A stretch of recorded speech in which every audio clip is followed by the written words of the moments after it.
I'm going to perform 3 compositions of myself that I briefly talk about them with you. The first piece is a lullaby that I'm going to dedicate it to all the women, all the parents, all the men who had been suffering tremendously for the past decades in Iran actually, but in particular the past 6 months. The second piece, I would love to dedicate it to all these school children who had been suffocating and they had to go through so much for the past days, and it had been a shocking, horrendous situation back in Iran. I only have the hope for them that they can breathe, and they can breathe free, and they can breathe their dreams. The third piece is upon a beautiful poem by Rumi, as you probably all know him, and I find it really empowering and healing, and I wrote this piece really only recently upon that poem, which says, "Dance in the middle of the fighting, dance when you're torn the bandage off, dance when you're broken open, dance in your blood, dance when you're perfectly free." And I wish for freedom, justice, and equality for all the human beings, but in particular for all the women and men in Iran.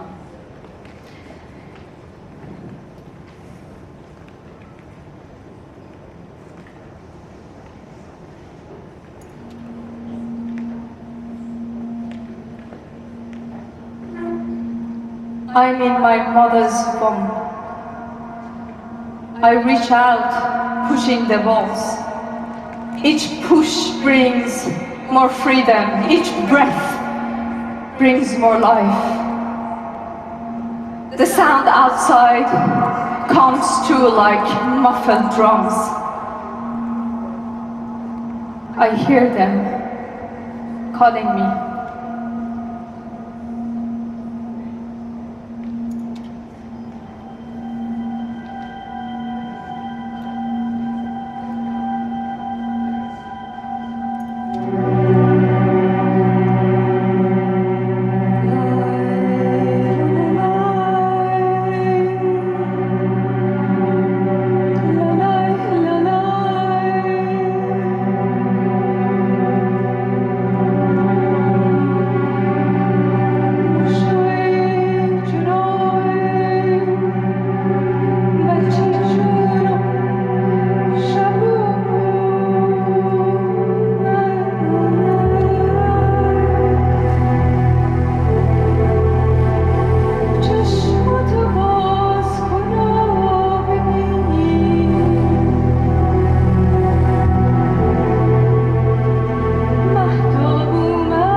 I am grateful to each and every one of you for attending this event.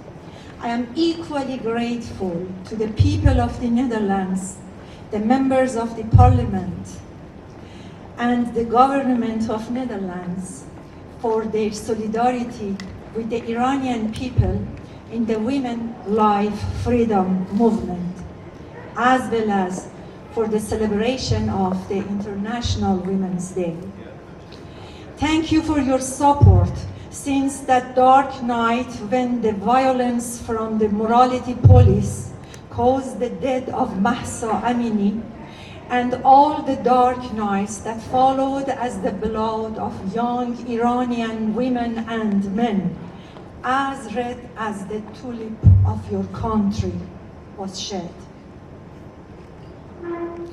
I also extend my sincere thanks to the Honorable Minister of Foreign Affairs, Mr. Wopke Hoekstra, and his colleague, Anna Maria van der Heijden, Anna Fatayden, and Mandy Olies Lackers. And of course, Amare, especially Mr. Gerko Telman and his colleague, Anouk, for his support and making this event possible. We, Iranian Women's Movement Museum team, are honored to invite the Honorable and respectful Minister of Foreign Affairs to the stage. Welcome, Mr. Hoekstra.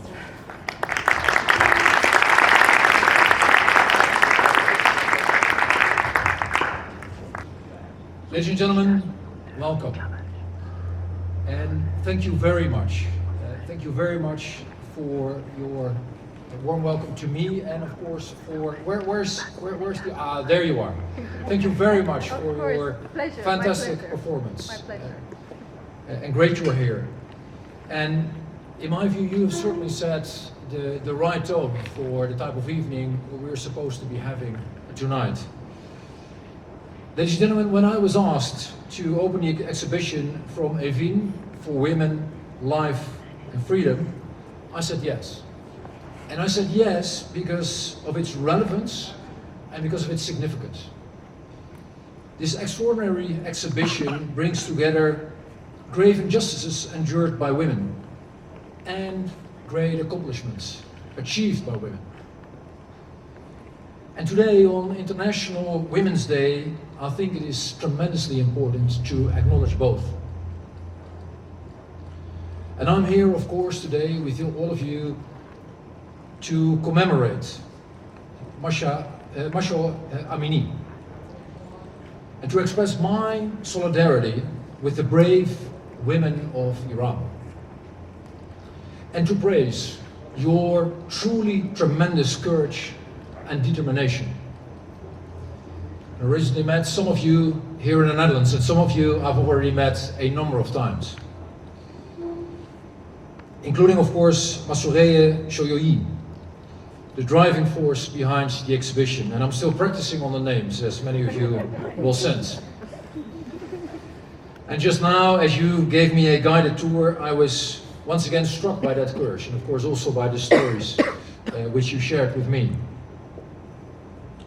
I saw all the scarves, the purses, and the dolls on display. All items made with a thread of courage and determination that spans, unfortunately, the past 40 years.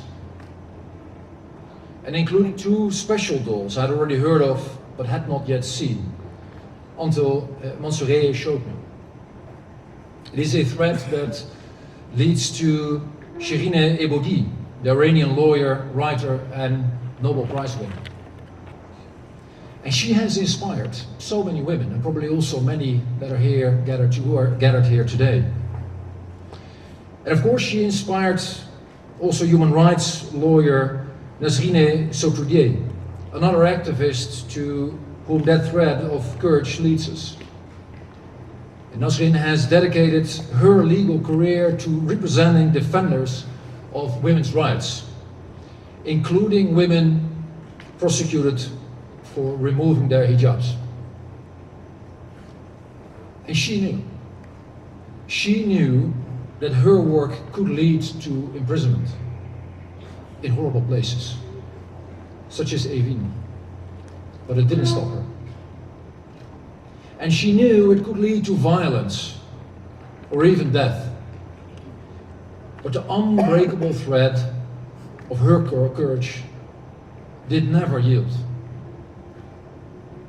And it endured even after Nasrine was sentenced to 38 years imprisonment and 148 lashes. It endured within Evin Prison when Nasrine was regularly held in solitary confinement. And there she knitted the two dolls I just mentioned, two young girls, waving their hijabs, actually like flags of resistance, symbolizing all the brave women who are doing the same outside of the prison walls. Nasrine knitted these dolls with the unbreakable thread of her courage before the very eyes of her oppressors.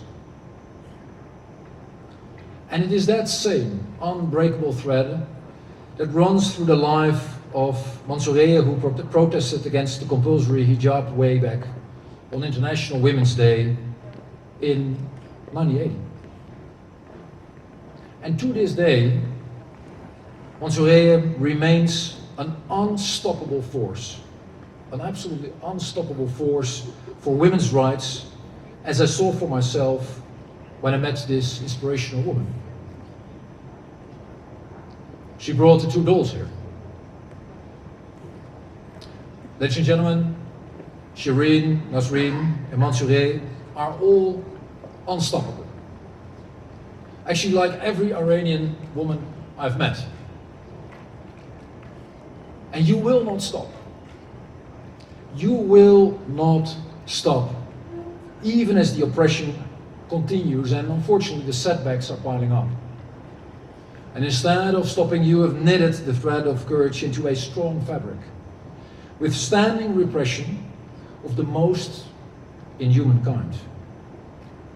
And you've actually succeeded in bringing it to the international community, to men in Iran and all over the world. And you've brought it here, today with us.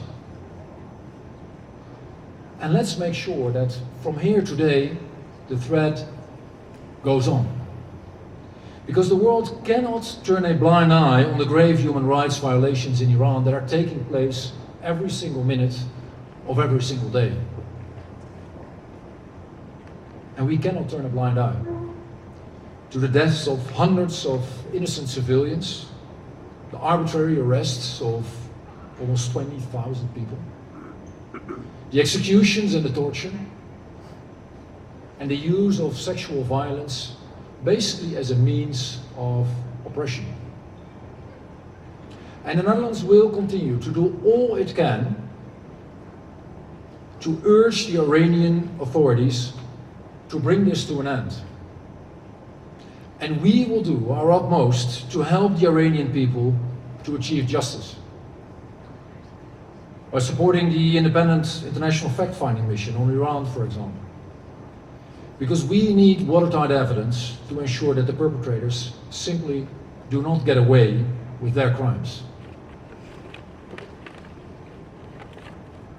Ladies and gentlemen, it's actually quite clear and very simple.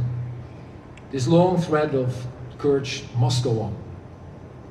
It must go on until the oppression ends, and until the oppression of women simply stops. Until men and women are treated equally. And my country is committed to that, nationally and internationally, now even more than before this horror started. Women's voices and perspectives are an integral principle in Dutch foreign policy. Women must be respected in full, equally and meaningfully in political decision making. It's as simple as that. And they should be able to raise their voices freely, whatever it is they would like to say, without hindrance of any type of oppression. And yet the reality is, and it is something we in this room will all acknowledge, we do have a long way to go. And one of the gravest human rights violations we're witnessing in Iran, in Afghanistan, in Sudan and Ukraine is sexual violence, used as a weapon by cowardly men against courageous women, and sometimes men, and sometimes children. And we want this to stop. And that is why yesterday we announced new EU sanctions on individuals and on entities that use sexual violence as a weapon. And one of those entities is Iranian prison, where women are tortured and raped or threatened with rape to make them confess of crimes. And in adopting this sanction package, we want to send a strong message that sexual violence is never acceptable, and that we will never accept it, and that it will have consequences. And if it is up to me, this will not be a one-off event. And we will not hesitate to make sure we expand the list to include others who use sexual violence as a weapon.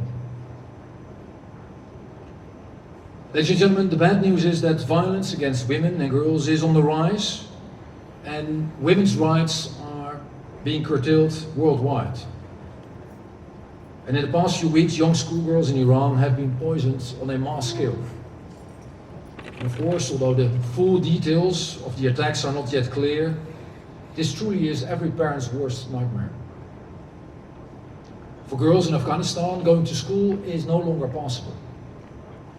In fact, in that country, we've seen the total erosion of rights for girls and women. And yet, even in this dark period, in these dark times, there are, as always, also glimmers of hope. And women have been proven to be the key enablers of change. In Iran, clearly, but also in the rest of the world. But it's not an excuse for man to do nothing. Which is also the reason why we are here today. Nor is it an excuse for the international community to do nothing. And that is another reason why I'm here today. Because only by working together, we can ensure that this unbreakable thread of courage leads us to a morally more equal and better world. So let's listen. Let's listen to that courage right now. And let's listen to Embody, who has honored us with a video. Ladies and gentlemen, thank you very much, and I wish you all the courage in the world. Thank you.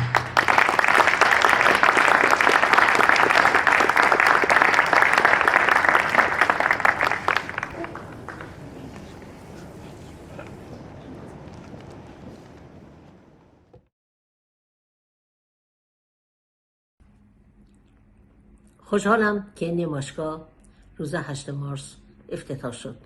این روز یادآور تبعیض بر اساس جنسیت است و می‌دانیم زنان در هر کجای جهان که باشند متاسفانه از حقوق برابر برخوردار نیستند.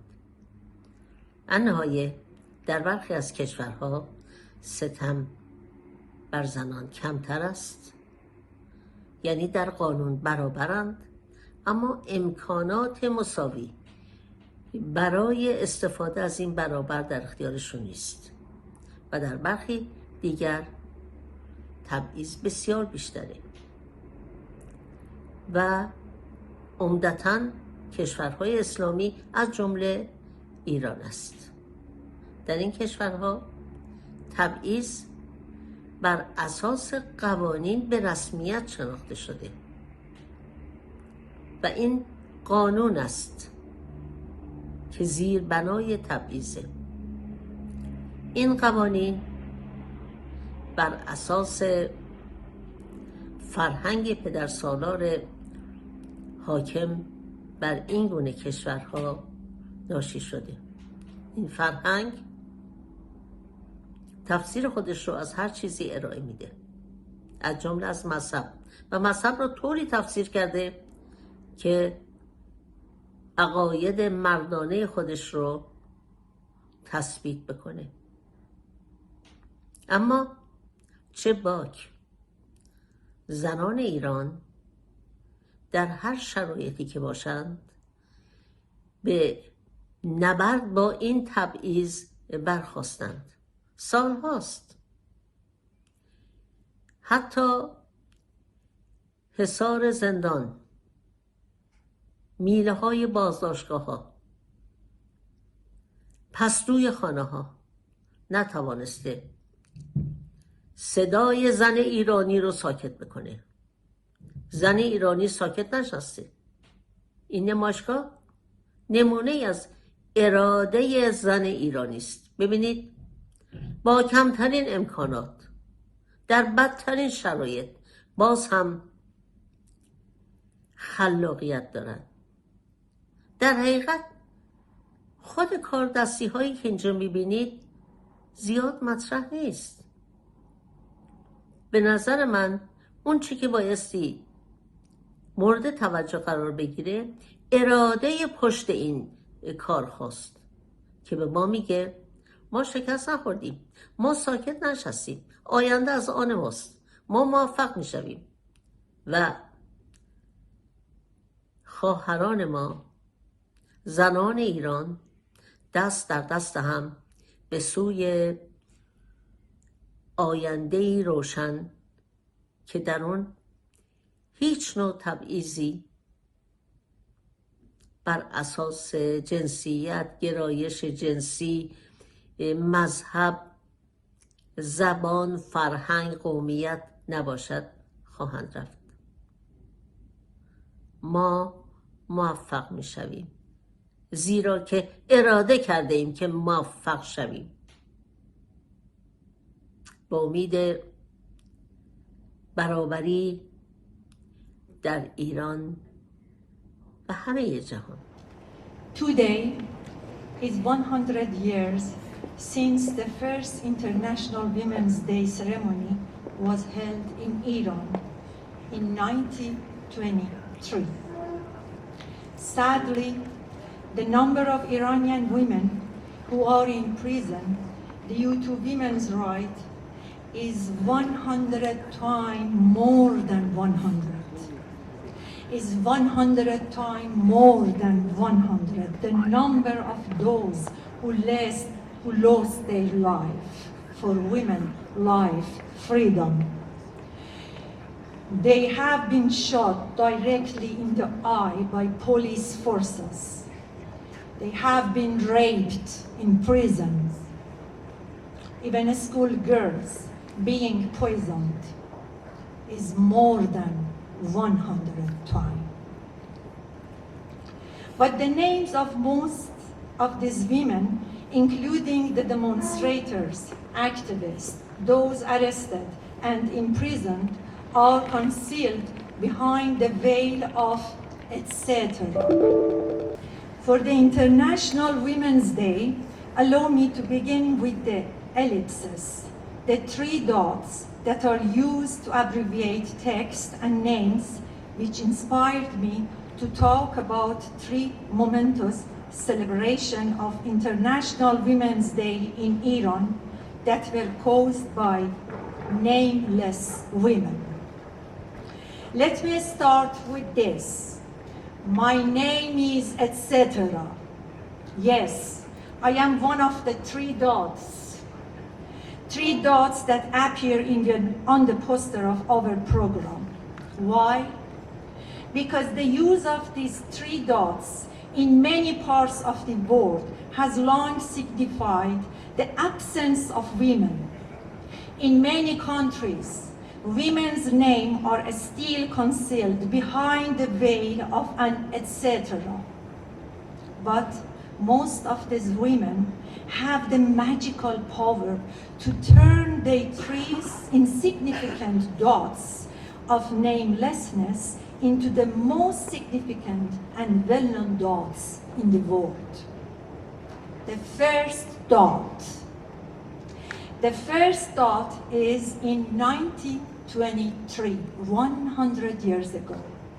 A secular women's association in Iran called Hague Saadat Neswan in Rasht publicly celebrated International Women's Day for the first time in history of Iran.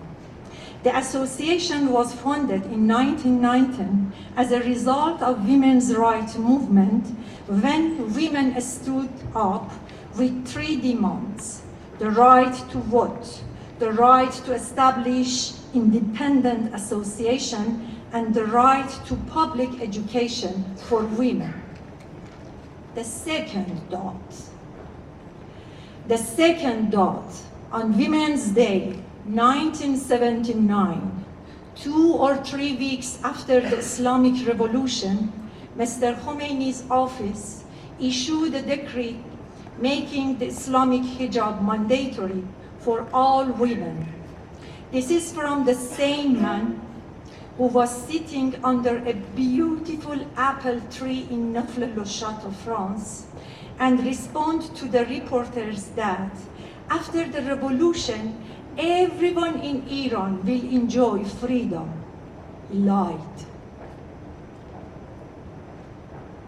As a result, a group of secular feminist women decided to hold a demonstration and show true freedom against these false promises. They were a small group, as small as one of the 3 dots, but on International Women's Day that year, thousands and thousands of other dots poured into the street to join them in illustrating the beautiful word freedom with their body and their soul. As for 3rd dot, perhaps it can be called the 3rd journey, known in scriptures as the journey from Genesis to Revelation. Yes, the 3rd dot can be found in these most turbulent years of the women's movement for freedom. The year when the soul of Iran was watered with the blood of the most beautiful women and men. The year when this tulip-red soul became fertile and led an infant named women, life, freedom in the arms of the mother of its motherlands, and in the arms of the Iranian Women's Movement member. Now, 3 words instead of 3 dots are the name of the Iranian women. My name is no longer etc. My name is no longer etc. My name is woman, life, freedom.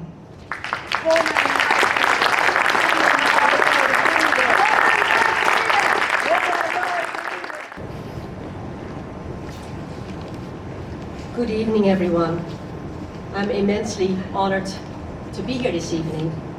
Thank you very much, Mansoure Khanum, Mansoure Aziz, and thank you, Setare Khanum, for really setting the tone this evening. It was really important. Thank you so much.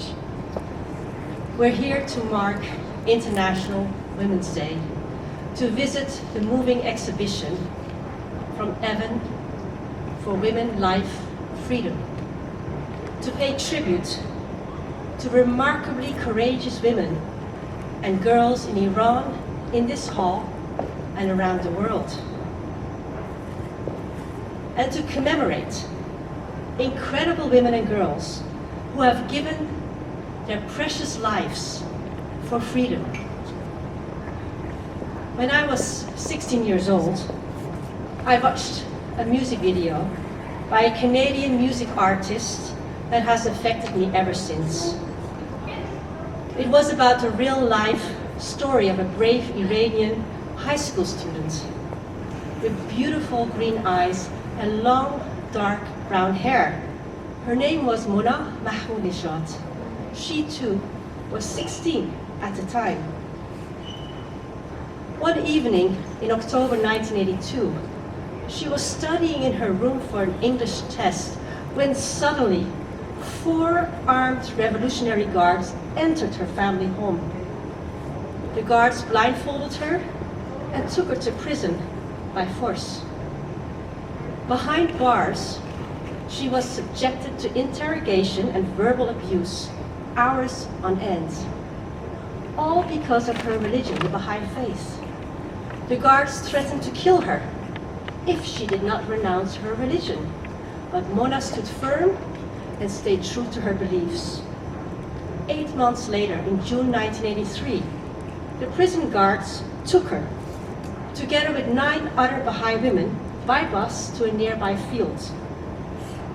One by one, the women were hanged. After Mona's execution, reports emerged of how she had maintained her dignity to the very end. She had requested to be hanged last. And when her time came, she put the noose around her neck, kissed the rope, and smiled in a final act of resistance. This scene, portrayed in the music video, hit me hard. The people who had captured her and tortured her did not manage to break her. This was a triumph of the human spirit in the face of unimaginable cruelty. Mona's story left a permanent impression on me, not least because we were the same exact age and shared the same religion.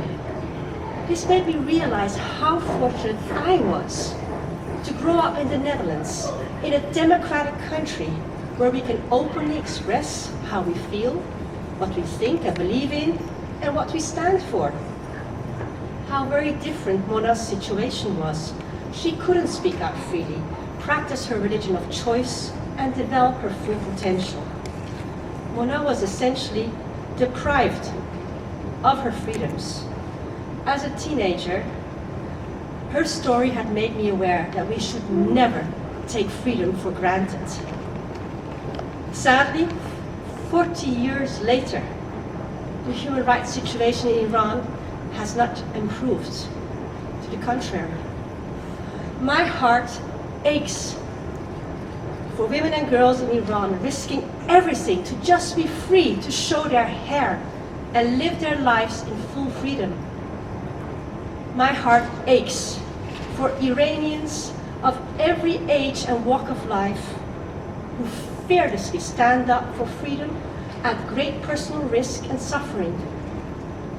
and who are even prepared to give their lives, if necessary, for their longing for freedom, for the equal rights of women and girls, for women, life, freedom, برای زن زندگی آزادی.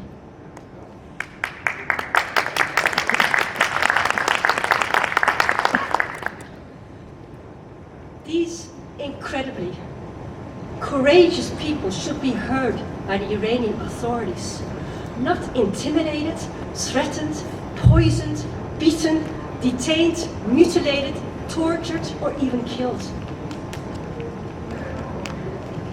While the power of repression is immense, yet so is their courage, strength, and resilience. Their personal stories matter and will change matters sooner or later.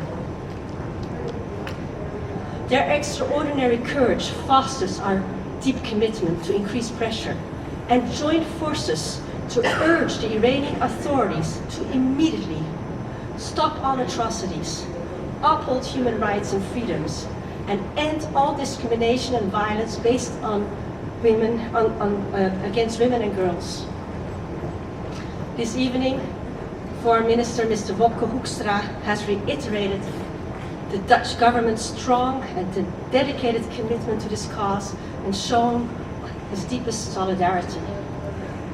Our minister also outlined several examples of action taken nationally and internationally. I'm proud that the Dutch government actively pursues a feminist foreign policy and promotes and protects human rights, including the rights of women and girls in all parts of the world. In closing, I would like to share a poem. It's written by a woman prisoner while unjustly incarcerated in Tehran's Evin Prison. Her name is Mahvash Sabet. Last month, she turned 70 behind bars. Writing has been her means of survival in prison. She scribbled her words on paper napkins and towels and shoved them into the pockets and purses during precious contact visits with family when they were not separated by the usual thick glass. The words Mahvash managed to get out of prison described a place of bleakness, but one that could not break the human spirit. A collection of 70 verses have been translated and published in English under the title Prison Poems. In 2017, a worldwide association of writers named PEN International decided to honor Mahvash as the International Writer of Courage. To me, Mahvash is an empowering example of resilience, bravery, and dignity. On this International Women's Day, let's remember Mahvash and all other women and girls in Iran and around the world who refuse to lose hope in their peaceful struggle for peace. They show us that human freedom is something that can never be permanently controlled, repressed, or restrained. Let's also remember all the incredible and brave women and girls who have given their lives for freedom. Their legacy lives on. Now I'll recite Mahvash's prison poem called The Loneliness of the Stranger.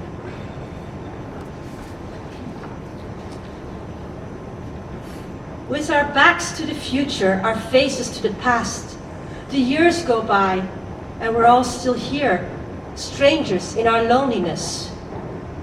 With my back to the future, my face to the past, holed up in a corner without access to light, I'm still here, a stranger in my loneliness, plowing the soil of the heart, watering the seeds of thought, coloring the tulips of the mind, busily watching the feelings shift, the seasons change, but always and forever a stranger in my loneliness.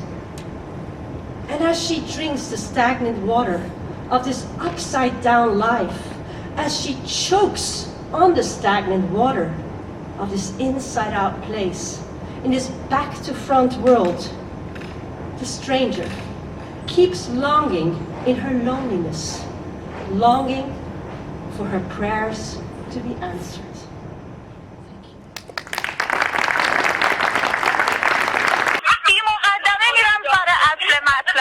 اینو گوش کنیم.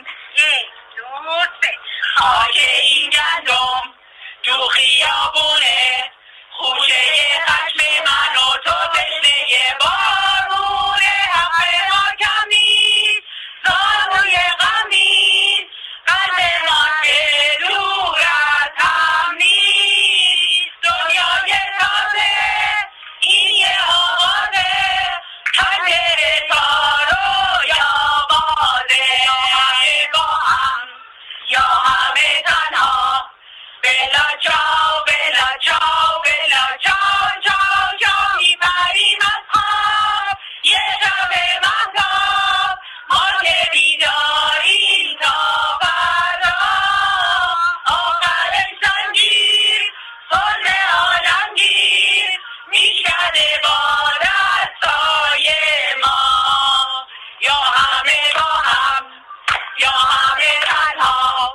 بلا چاو بلا چاو بلا چاو چاو چاو، میبریم از خواب یه شب مهتاب، ما که بیداریم تا فردا. آخر زنجیر صلح عالمگیر، میشکنه با دستای ما.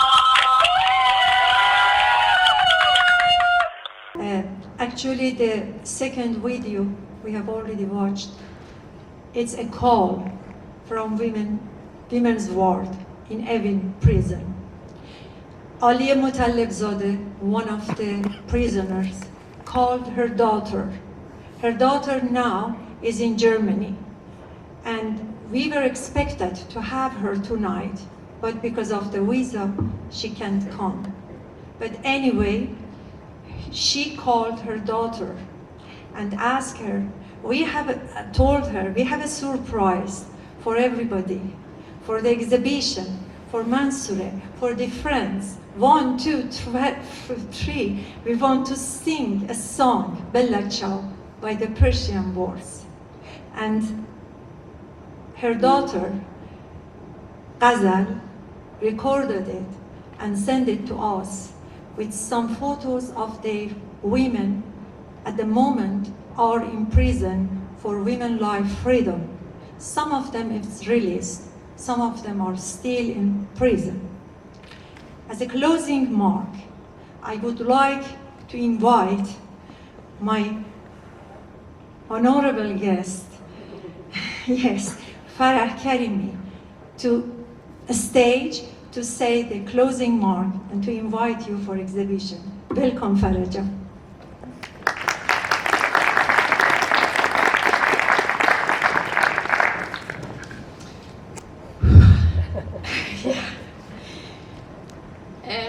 It is really very difficult after watching this to find the right words.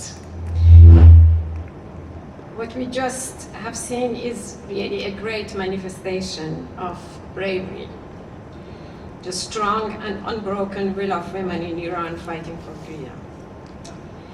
We have heard the voices of those, like Mansour actually explained, who refuse to tolerate barbaric fanaticism, religious suppression, and the injustice of tyranny.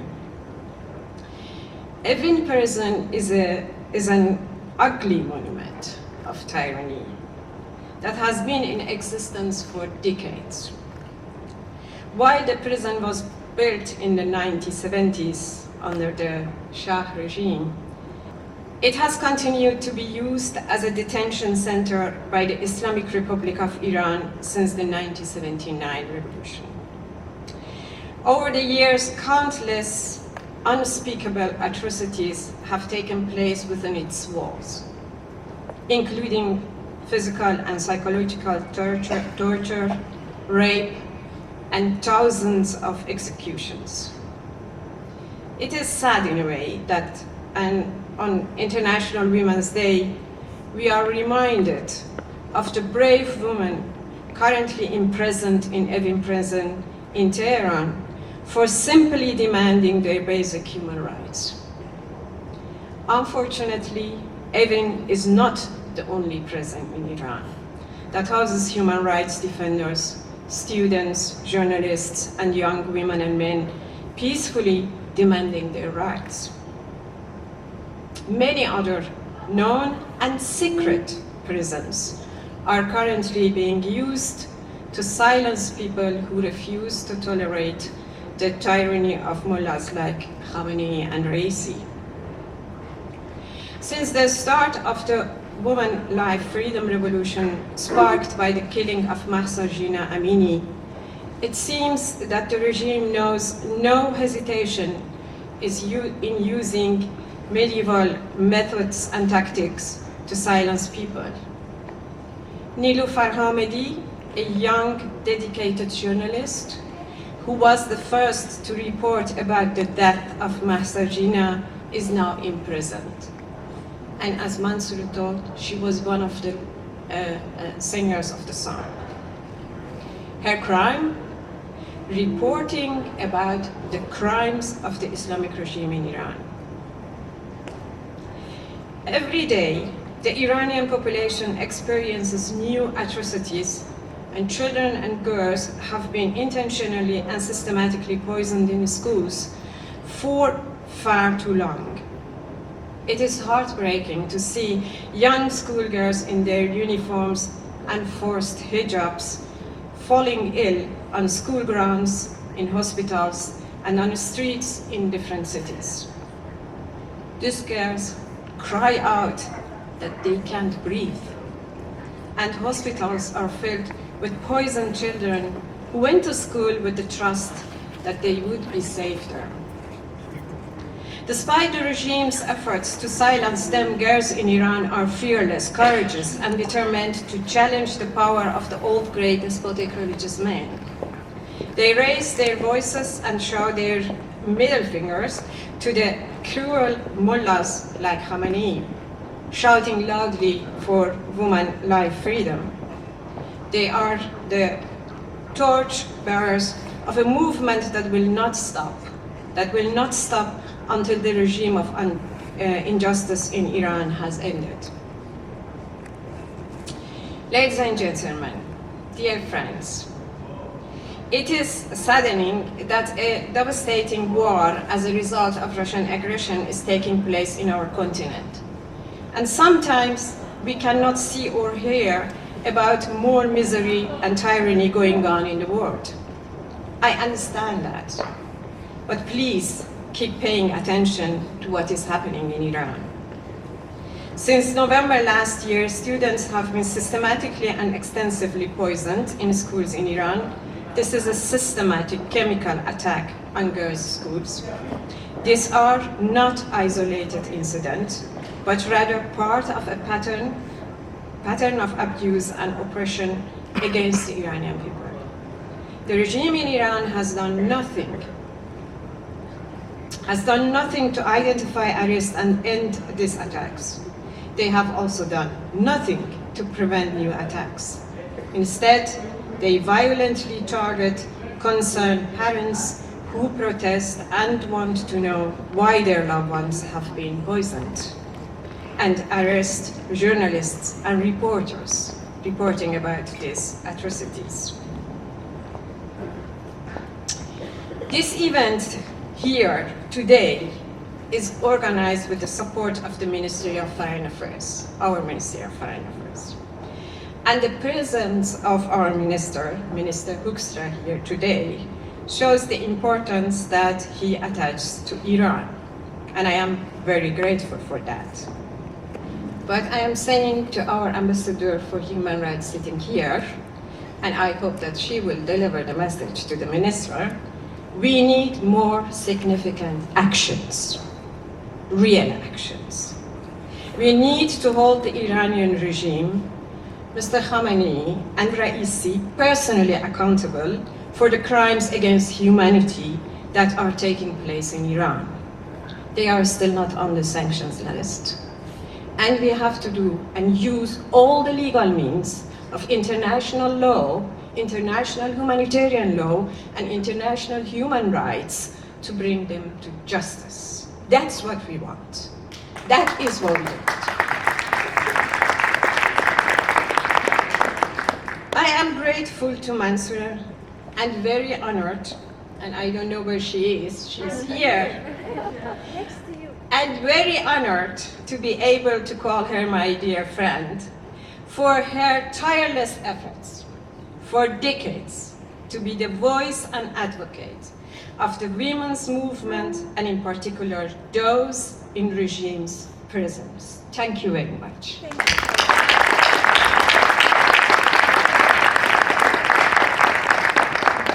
It is through her work that we are reminded of the courage and bravery of women in Iran who have not given up in the face of adversity. This exhibition is a tribute to these brave women and their beautiful, freedom-loving souls. It is a reminder that even in the darkest of places, there is still beauty and resilience to be found. Please take your time and visit the exhibition and be reminded that these women are a source of life and freedom.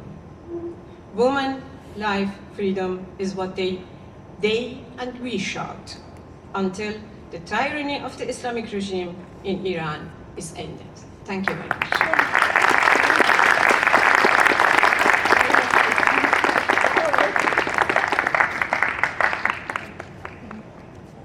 So exhibition is open.